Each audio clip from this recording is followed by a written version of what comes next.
మాజీ ముఖ్యమంత్రి వైఎస్ జగన్ చేసిన మేలును జీవీఎంసీ కౌన్సిల్లో గుర్తు చేశారు బీజేపీ కార్పొరేటర్ గంకల కవిత.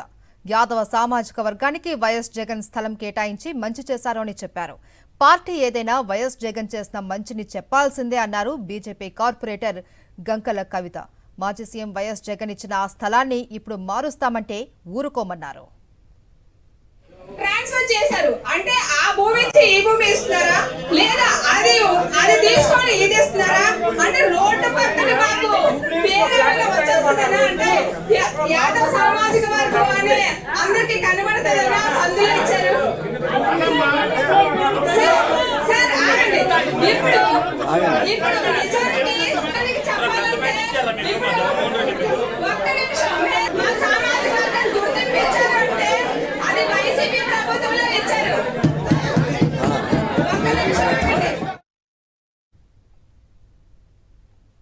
మాజీ ముఖ్యమంత్రి వైఎస్ జగన్ చేసిన మేలును జీవీఎంసీ కౌన్సిల్లో గుర్తు చేశారు బీజేపీ కార్పొరేటర్ గంకల కవిత. దీనికి సంబంధించిన పూర్తి డీటెయిల్స్ మా ప్రతినిధి అనిల్ అందిస్తారు. అనిల్,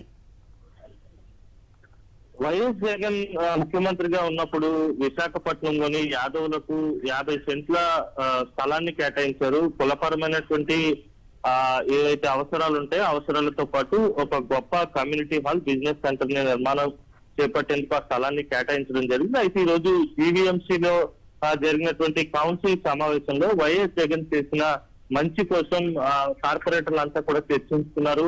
వైఎస్ జగన్ చేసినటువంటి మేలును కూడా గుర్తు చేసుకున్నటువంటి పరిస్థితి ఉంది. ఇదే సందర్భంలో 48వ వార్డుకి సంబంధించినటువంటి కార్పొరేటర్ బీజేపీ నేత గంకల కవిత మాట్లాడుతూ తమ సామాజిక వర్గానికి వైఎస్ జగన్ చాలా మేలు చేశారని, యాదవుల సంక్షేమం కోసం ఆ స్థలాన్ని కేటాయించారని, పార్టీ వేరైనప్పటికీ కూడా ఆయన చేసిన మంచిని చెప్పుకోక తప్పదని చెప్పి ఆమె ఆ కౌన్సిల్ వేదికగా మాట్లాడడం జరిగింది. దీంతో యాదవ సామాజిక వర్గానికి చెందినటువంటి కార్పొరేటర్లు పార్టీలకు అతీతంగా వైఎస్ జగన్ చేసినటువంటి మంచిని ప్రశంసించినటువంటి సందర్భం జీవీఎంసీ కౌన్సిల్ లో చోటు చేసుకుంది. మొత్తంగా చూస్తే కనుక అప్పుడు జగన్ ఏ స్థలాన్ని అయితే కేటాయించారో ఆ స్థలాన్ని ఎట్టి పరిస్థితుల్లో రద్దు చేయడానికి లేదు, అక్కడి నుంచి మార్చడానికి కూడా లేదు.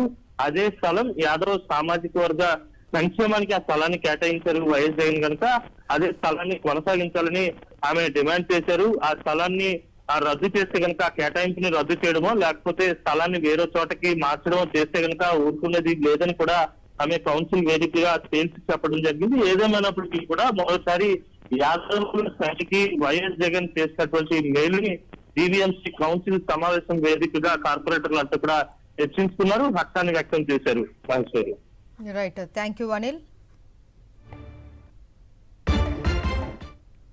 చేశారు అంటే ఆ భూమి నుంచి ఈ భూమి ఇస్తున్నారా లేదా అది తీసుకొని ఇది ఇస్తున్నారా అంటే రోడ్డు పక్కన మాకు పేరేమైనా వచ్చేస్తుందనా అంటే యాదవ సామాజిక వర్గం అని అందరికి కనబడుతుందనా సందులో ఇచ్చారు.